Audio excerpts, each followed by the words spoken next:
एक समय की बात है, एक धोबी था और उसका हमारे पास क्या था, एक गधा था।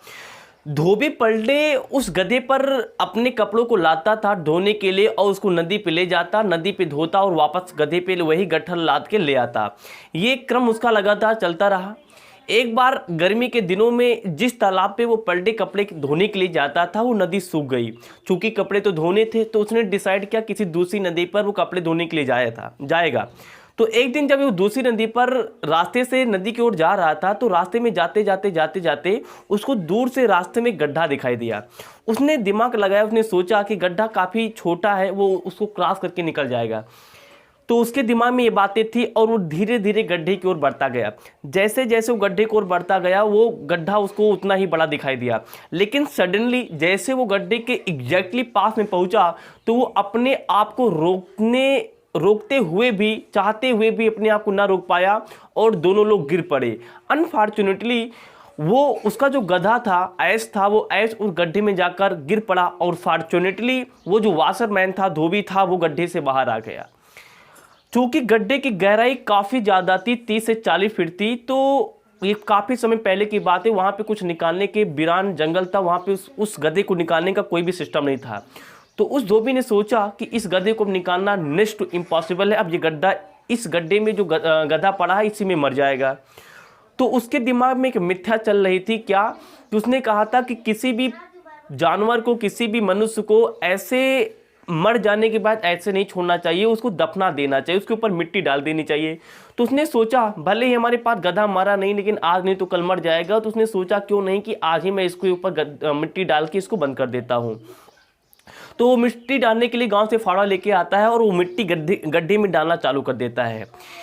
लेकिन यहाँ पे जो हमारे पास गधा था वो कंटिन्यूसली लगातार वो ट्राई कर रहा था कि कैसे मैं इस गड्ढे से बाहर जाऊं, बाहर जाऊं, बाहर जाऊं। वो जंप मारता, नीचे आ जाता, जंप मारता, नीचे आ जाता, जंप मारता, नीचे आ जाता है। सडनली उसने एक बात ऑब्जर्व की कि उसके ऊपर, उसकी पीठ पर मिट्टी गिर रही है जो कि वाशरमैन डाल रहा था। तो जैसे वो वाशरमैन मिट्टी डालता, उसके पीठ पे पड़ती, वो पीठ को हिला देता और मिट्टी सीधा उस गड्ढे में चली जाती। तो उसने धीरे धीरे, उस गधे ने ऑब्जर्व किया कि मैं तो इस गड्ढे की हाइट को कंप्लीट कर रहा हूं, मैं मतलब कि इस गड्ढे की गहराई को कम कर रहा हूं।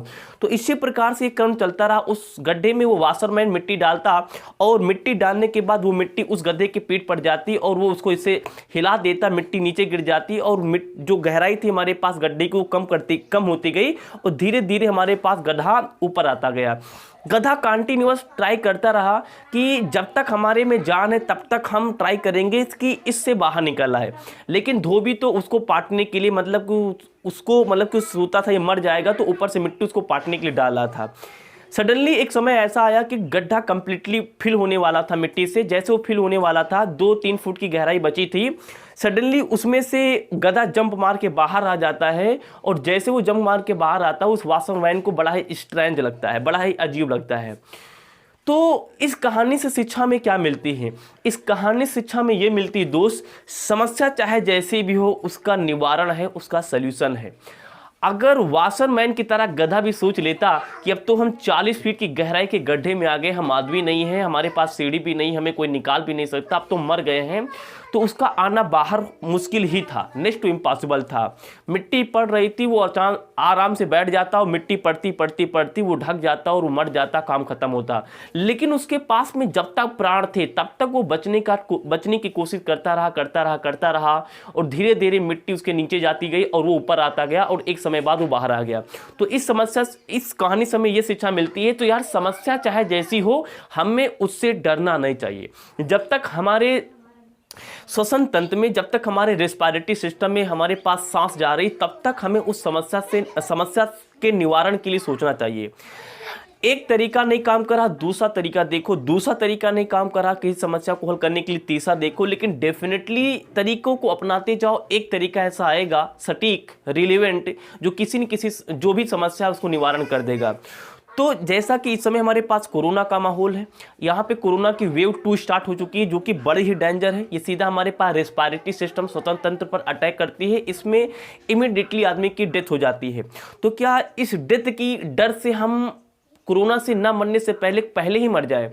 कुछ न्यूज ऐसी सुनाई पड़ती कि लोग पहले से ही सुसाइड किए ले रहे हैं केवल कोरोना के डर से। अरे दोस्त, पता नहीं कोरोना जैसी कितनी समस्याएं हमारे जीवन में आएगी। अगर हम इस छोटी मोटी समस्याओं से डर जाएंगे तो जिंदगी जीने का मतलब नहीं। तो कोरोना है तो सेफ्टी हमारे हाथ में है। हमें डिस्टेंसिंग बना के रखना है, अपने साथ में मास्क को कैरी करना है और ज़्यादातर हमें होम क्वारंटाइन मतलब कि होम पे ही रहना है। तो मतलब कोरोना से नहीं डरना है, हमें बस अपनी सेफ्टी बना के रखना है। तो इस कहानी से हमें ये सीखने मिलता है। आई होप ये स्टोरी आपको पसंद